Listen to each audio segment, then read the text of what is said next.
Alors qu'en juillet 2012, la découverte fut annoncée. Entre la théorie de la relativité d'Einstein et la relativité standard, par rapport à la question de la relativité du tout qui pose là-dessus, dans ce reportage-là, je ne crois pas. Alors je connais pas. L'existence de la particule de Higgs. On va pas regarder des trucs comme ça, voilà, bon. Soit environ 50 ans après que le physicien britannique Peter Higgs c'est pas mon domaine, quoi. L'hypothétique existence d'un objet quantique. Mais pour moi, la théorie de la relativité, enfin la standard et celle de la relativité ne s'opposent pas. Acquièrent leur masse en interagissant avec un champ qui remplit tout l'espace. Parce que je crois pas qu'Einstein dans la relativité ait dit que sur l'aspect local d'une chose, d'une réaction physique, ne serait autre qu'un boson qui avait lieu à un endroit, n'empêchait et qu'une autre ait lieu à un autre endroit, n'enlèvant rien qu'il y ait toute une chaîne d'endroits entre ces deux endroits. N'interagissent pas du tout avec ce champ. Par exemple, que la relativité dans l'espace, le champ magnétique, la courbure de l'espace-temps, ait lieu là où il y a des masses, elle n'empêche pas qu'il y ait des endroits où, là où il n'y a pas de masse, ce serait comme si c'était standard entre guillemets, et que là où il y a une masse, il y a cette relativité, et enfin l'un n'empêche pas l'autre, quoi. Et c'est ça le truc du tout, c'est là où la trouve en fait, c'est juste que elle s'oppose pas ces deux trucs en fait, les mecs.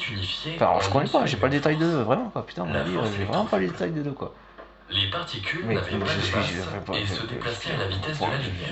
Excusez-moi, mais pour moi, ils s'opposent pas, quoi. Au fur et à mesure que l'univers se refroidissait, je suis désolé, hein, je sais pas comment dire, mais... s'est déclenché, je suis désolé, du coup, mais pour moi, ils s'opposent pas, quoi. Et séparant les forces. Et c'est bien là-dedans, dans la non-opposition et dans le lien qu'il y a entre les deux, que vous approcherez de la théorie du tout. Enfin, de la compréhension de ce qu'ils appellent la théorie du tout, mais qui a priori pour moi est une réalité. Et ce tout, effectivement. Une entité aussi infime qu'un boson. Mais tout comme une route droite peut avoir un virage à un moment donné, et redevenir droite après, avoir encore d'autres virages après. Ça n'empêche que c'est toujours la même route. Et qu'elle fait partie de la même route, posée dans le même pays, même si elle traverse un pays, ça reste la même terre, la même planète, le même continent. Et même si ça va sur l'autre continent, la même planète, quoi, tu vois. Nous avons également vu les moyens mis en œuvre par les scientifiques. Alors, je suis désolé, mais en fait, c'est un ratio logique, quoi, c'est un truc de base. De base, ah putain, franchement, faut pas se fouler pour en arriver là, quoi. Des particules subatomiques dans leur milieu. Et puis là, je dirais au pire des cas, je m'adresserai à des physiciens, donc franchement, ils vont peut-être me prendre pour un con, et dire, non, excusez-moi, regardez ça. Je veux bien entendre regarder ça, et être un con. Je veux bien qu'on me le dise, parce que franchement, qu'on me l'expose le truc, parce que... La dernière étape de notre odyssée. Parce que, avec... ok, c'est pas des trucs poussés de ouf, tu vois, c'est assez simple, quoi. Vous devrez laisser de côté tranquille, quoi. Et vos convictions sur les voilà, ça creuse pas complètement, ça creuse pas les trucs, quoi. Être prêt à vous remettre en question et accepter votre incapacité à saisir la nature profonde de l'infiniment petit. Vous l'aurez compris, nous allons pénétrer dans une dimension aussi étrange. Enfin, qui à mon avis est là où vous trouverez de toute façon, mais on dirait que ça se dirige vers là, que ça ils l'ont compris quand même. Enfin, je pense, il me semble. C'est là où ils trouveront du coup l'univers, quoi, en fait. Et le lien de ce tout. Et le lien entre la relativité et leur truc standard, quoi. Qui ne s'oppose pas, la relativité n'empêche pas le principe standard. Mais effectivement, une molécule s'agite pas de la même manière là où il fait 0 degré et là où il en fait 10 000. Putain, vous le savez, ça, bordel de merde. Est-ce qu'elle s'agite encore à 10 000? Peut-être qu'elle s'agitait avant, mais qu'à 10 000, elle redevient solide. Enfin, on a vu qu'il y avait des trucs comme ça là, qui existaient. Bon, mais ça, c'est la relativité, c'est les mêmes registres, c'est les mêmes domaines. Et la localité de la réaction physique, mécanique, physique d'une particule, quoi. Putain. Définissons ce qu'est concrètement. Mais ça fait quand même partie d'un seul et même tout. Il n'y a pas les mêmes conditions à tous les endroits de ce tout, quoi. Putain, merde. Je suis désolé, mais j'arrive à être aussi con, quoi. Mais c'est juste que c'est tellement logique, quoi, derrière. Et subatomique. Alors après, Elle permet de comprendre des phénomènes. J'ai pas tous les éléments, ça fait sûrement. De l'atome. Mais c'est justement pour ça que je comprends, quoi. L'intrication quantique, ou encore la dualité onde-particule. qu'on me dise en quoi j'aurais tort. Hein. Toute particule est assimilable à une onde dans un champ. Parce que je ne prends jamais les choses en tant que telles. Je ne dis pas que j'ai tort, en tout cas, ça n'appartient qu'à toi de penser que j'ai tort. Expose plutôt tes arguments et je te dirai si oui ou non j'ai tort. Peut-être que toi tu le sais, hein, mais expose-moi tes trucs, on va me dire que j'ai tort. Tu vois, si déjà t'arrives en me disant que j'ai tort, je pense que t'as tort. Tu vois, déjà, que ce soit sur le concept ou sur le fait même que t'arrives en disant que j'ai tort. Là, déjà, tu as tort. C'est hostile, quoi. De toute façon. Je me complique un peu trop la tâche des fois. En 1801, le physicien britannique un truc aussi logique que ça, vrai, merde. Après, un truc aussi logique, je me complique la vie. Bon, jusque-là, la communauté scientifique pensait que la lumière était constituée de particules, comme le pensait le grand Isaac Newton. Bon, ça c'est longtemps, mais c'est une agitation de Young prouva le contraire. C'est plutôt une agitation. En faisant passer un faisceau lumineux à travers deux minuscules fentes très rapprochées l'une de l'autre, Young vit se former une figure d'interférence sur l'écran placé derrière les fentes. Cette figure étant la caractéristique propre des ondes, le débat fut tranché. Or, un siècle plus tard, Albert Einstein, pas forcément, on est encore une fois, arriva sur le devant de la scène avec une idée. Parce que le photon se déplace dans un environnement. Donc tout comme un bateau sur l'eau, ça fait des vagues. Qu'il baptisa Quantum et qui seront et donc la seule chose que ça a pu marquer était les vagues, l'effet du déplacement de la molécule ou du photon. Comme dans l'expérience de Planck. Ça ne change pas d'état, c'est juste des conséquences. Est-ce que tous les deux paramètres de l'environnement sont mesurés? A priori non. Et de l'autre, Einstein prouva qu'elle était constituée de photons. Cette découverte mettra d'ailleurs en évidence l'effet photoélectrique, utilisé pour la production d'électricité via les panneaux solaires. Allez, tac. Mais bon, Einstein, ça reste pour moi, il a tout compris. Il n'a pas eu le temps de tout expliquer. À ce stade, lui-même n'a pas eu le temps de poser sur papier tout ce qu'il avait compris, et en tout cas les étapes entre, de les verbaliser, parce que lui il avait le truc, mais il n'a pas eu le temps de tout verbaliser. Et pour moi, le mec il avait grosso modo tout compris, quoi. Bon, à peu de choses près, voilà, je connais pas tous ses travaux, mais tout ce que j'entends à chaque fois que ça cite un truc d'Einstein, il a toujours raison. Enfin, dans tout ce qu'il dit, il a raison. J'ai pas de truc en tête que je connaisse où il s'est planté, malgré les trucs qui diraient que non. Mais l'ensemble de ces tâches formait le dessin propre aux autres. Et encore une fois, c'est comme le mec qui viendrait me dire que j'ai tort. Mon raisonnement, c'est pas t'as tort ou raison ou je sais pas quoi. C'est que dans les faits, de tout ce que je vois, et malgré le truc qui est au contraire, ce qu'il dit n'empêche pas le truc du contraire, ou alors l'autre, c'est l'autre après qui s'est planté. La conclusion fut sans appel. Pour former ce motif, chaque électron doit obligatoirement passer par les deux fentes en même temps. Autrement, l'interférence est impossible. Pourtant, lorsqu'ils sont interceptés sur l'écran, c'est l'onde qui passe dans les deux trucs en même temps. Un point caractéristique d'une particule. C'est l'onde qui passe dans les deux trucs en même temps. Les scientifiques ont alors fait une mesure des électrons lors de leur passage entre les fentes. Et là, si le truc est symétrique par rapport au canon, à voir. La distance permet de voir s'il y a une différence selon l'axe du truc. Voilà, parce que l'onde effectivement va pas se comporter pareil si le bateau passe par une des fentes ou l'autre fente, ou l'axe par lequel il passe. Les ondes vont se propager de manière différente. Et ça, sur un truc comme ça, il faut une certaine distance pour pouvoir constater si c'est bien le truc dans lequel il se déplace qui fait que. Et le truc dans lequel il se déplace, est-ce que c'est juste l'air qui réagit? Est-ce que c'est aussi l'air qui réagit? Est-ce qu'on va avoir un truc du domaine de la matière noire? Voilà. Enfin, je dirais, on a affirmé des choses, tu vois. Enfin, c'est ça qui est chiant, qui est insupportable. Que les mecs après ils veulent pas, tu vois, ils veulent pas. Des mois de ça. Accrochez-vous, car vous ça me gonfle. Putain, ça, face à la complexité de ces notions. Citons par exemple le principe d'incertitude d'Heisenberg. Ce dernier fut formulé par le physicien du même nom en 1927. Souvent je regarde ces trucs comme là. C'est d'ailleurs l'une des notions fondatrices de la physique quantique. Elle nous dit qu'il existe une limite fondamentale à la précision canapé parfois du bon. On peut mesurer simultanément et oui, même célibataire, le canapé parfois du bon. Complémentaires telles que la position et la quantité de mouvement d'une particule par exemple. En d'autres termes, plus on essaie d'être précis dans la mesure de la position d'une particule quantique, comme un électron, plus on perd en précision dans la mesure de sa quantité en mouvement. À l'échelle macroscopique, cette question ne se pose pas. Nous sommes tout à fait capables de connaître la position La quantité de mouvement et la vitesse d'un astre. La vidéo trop intéressante, comme si j'en vois pas. Il faut bien comprendre que cette incertitude ne découle en rien de la précision de nos instruments de mesure. C'est plutôt comme si la nature elle-même posait des barrières. Ouais, enfin les gars, vous savez très bien que vous savez pas tout mesurer. A priori quoi, merde. Putain, j'espère qu'ils s'en truc. On dirait presque la que matière les lois de la physique. On dirait qu'ils s'oublient ça. Que l'homme ne puisse pas en saisir toute la complexité. On dirait que quand ils essaient de mesurer un truc, ils oublient. Ils affirment un truc, mais ils mettent de côté le fait qu'ils savent pas tout mesurer. Et mais que ça, ce serait bon quand même, tu vois. Même s'ils savent pas si c'est bon ou pas, en fait. Même si dans les faits, ils peuvent pas dire si c'est bon ou pas, parce qu'ils savent pas tout mesurer. Sommes-nous forcés d'évoluer pour mettre à nul les qu'ils savent pas tout mesurer, c'est pas un problème en soi. C'est pas ça qui est critiquable. C'est le fait d'affirmer alors qu'ils savent qu'ils savent pas. Enfin, c'est ceux qui font ça, quoi. C'est ça qui est insupportable, quoi. Il n'est pas dans la nature de l'homme de se décourager face aux grandes questions existentielles. Non, ça c'est cool. Et tant qu'un cerveau curieux vivra, les réponses continueront d'être traquées sans relâche. Après tout, des choses qui paraissaient inimaginables il y a quelques siècles sont aujourd'hui au cœur de nos sociétés. Et qui sait quelles découvertes nous attendent dans les décennies à venir. Toujours est-il que le monde quantique existe, pour le meilleur et pour le pire.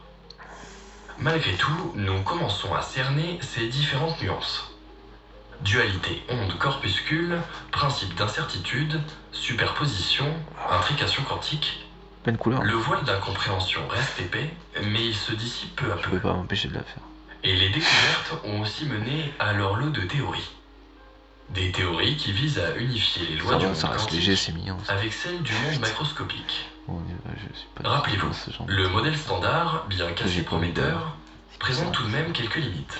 C'est marrant qu'en fait. Et pour pallier ce vide, certains théoriciens se sont creusés les méninges afin de proposer des explications alternatives plus satisfaisantes. C'est dans les gènes. La plus célèbre de toutes étant évidemment la théorie des cordes. Une association bien malheureuse n'a pu valider cette théorie.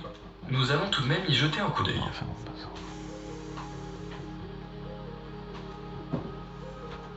La théorie des cordes est un incontournable pour quiconque tente d'explorer les fondements de la matière. Toujours eu, mais malgré sa célébrité, peu de gens savent réellement quelles sont les idées qui l'accompagnent. Voyons donc plus en détail de quoi il s'agit. En fait, la théorie des cordes tente de développer une description unifiée de l'univers en combinant la gravité quantique et les autres interactions fondamentales de la physique. Elle propose que les particules élémentaires ne soient pas des points sans structure, mais plutôt des entités unidimensionnelles appelées cordes. Oui, dans les gènes, c'est comme on a davantage développé à la limite théorique possible. Tout comme le zéro absolu et la température la plus basse qui puisse être, il existerait également une limite au-delà de laquelle il serait impossible d'aller plus bas. La longueur de Planck. L'actuelle maintenant aussi. Une distance environ 1 milliard de milliards de fois plus petite la relation sociale, ou leur manière d'aborder la relation sociale, -35 leur approche de la et relation c'est à sociale. cette distance, dans ces par exemple, de l'infiniment petit, que se trouveraient les développer davantage au cœur de cette théorie. Notre repérage Toujours selon cette hypothèse, les cordes sont des objets fondamentaux qui vibrent à différentes fréquences et modes de vibration. Par les déplacements, Ces modes de vibration déterminent les propriétés des particules que nous observons, sans telles avoir que attention, leur masse, leur charge et leur spin. Ainsi, au lieu d'avoir un ensemble limité de particules élémentaires, comme des neutrinos, des électrons ou des quarks, la théorie des cordes suggère qu'il existe un seul type de particules, les cordes. Des filaments vibrant sur eux-mêmes et entraînant par leurs différents modes de vibration la diversité des particules élémentaires que nous par exemple, connaissons. l'idée du filament, dans l'absolu, je pense qu'on peut se mettre quand même déjà l'idée que c'est une représentation. Par contre, qu'il y ait une matière présente, c'est une chose. Que ce soit des filaments, non. Là, c'est plutôt une définition qui nous permet, nous, de l'appréhender. Tout comme on représente de la représenter, d'appréhender. Comme dans la théorie de la relativité, j'avais vu, il y avait un tapis formé avec, donc on pouvait comprendre la courbe quand ça passe en dessous d'une planète par rapport à la masse et la déformation de l'espace-temps. La théorie des cordes résout donc le problème de l'incompatibilité. Donc c'était des traits, ça ressemblait à un quadrillage, pour comprendre la perspective, enfin le fait qu'il y avait une courbe. Les deux piliers de la physique moderne. Mais là c'est la même chose, quoi. C'est d'ailleurs le plan donc c'est pas faux, des théories l'idée qu'il y ait une matière commune présente, parce qu'il ils appelleraient la matière noire. De quantifier, enfin, a priori, la présence d'un quelque chose qu'on ne sait pas encore mesurer, qu'on ne sait pas quantifier. Mais à l'échelle quantique. Mais ce serait pas sous forme de filament, en fait. Plus communément, ça pourrait avoir l'aspect de courant, avec des endroits de densité plus ou moins importants, et pas des filaments, comme les traits qu'il y avait pour représenter les courbes du trait. Comme là, on distingue des formes à partir des traits, effectivement. Mais ça pourrait être juste la représentation de plus ou moins grande densité ou de relief, mais d'une seule et même matière. On pourrait s'imaginer l'eau. C'est la même eau, ce ne sont pas des filaments d'eau dans la mer. Voilà. Et on distingue des vagues par des traits qui ressortent. Elle propose même l'existence avec la lumière, tout ça, quoi. Bon, voilà, ce ne serait pas des cordes, mais quelque chose qui s'approcherait, j'en reviens quasiment toujours à ça, quelque chose qui s'apparenterait à de l'eau. Ce n'est pas de l'eau, on est bien d'accord, mais qui proche de l'eau, quoi, ou l'air, dans lequel on baigne, quoi, ou l'eau, quoi, c'est la nécessité d'ajouter le principe de suspension, ça me fait plus penser à de l'eau, quoi. Après, voilà. Pour la densité, voilà, bon, ça me fait plus penser à de l'eau. Du coup, la courbure de l'espace-temps serait l'eau qui passerait sous la coque d'un bateau, quoi. Voilà. Elle passe pas tout droit, elle a du chemin de plus à faire, quoi. Par rapport à la présence, au volume, à l'espace et à la masse du bateau, qui tient aussi à la masse du bateau, tout comme la masse d'une planète et sa force magnétique. Cette hypothèse tient aussi à sa taille, en partie, mais il y a souvent un lien quand même. Malgré le perfectionnement de nos appareils de détection, la taille du noyau, son activité magnétique, ça c'est vraiment... incohérences, mais la théorie des cordes a été étoffée que ce soit forcément se rassurer, il y a des gazeuses, il y avait voilà, bon, des trucs des effondrements de l'atome, tout ça, enfin d'un atome, je sais plus comment ça fait, bon, des trous noirs par exemple, voilà, bon. Ces partisans c'est un truc tellement infime, bon. Sa formule complète. Au départ, enfin voilà quoi. D'ailleurs, elle laisse beaucoup de chercheurs perplexes, notamment en raison des nombreux défis mathématiques. C'est juste que c'est encore logique et cohérent, quoi. Et toujours, hein, les principes mécaniques physiques étant les mêmes dans l'espace, avec la notion de localité, putain, bien sûr. Mais étant les mêmes dans l'espace, et les mêmes matières, bon, elles ne sont peut-être pas toutes présentes sur Terre, il y a des trucs qui ne sont pas présents sur Terre, mais qui sont là-bas, là-bas ou là-bas.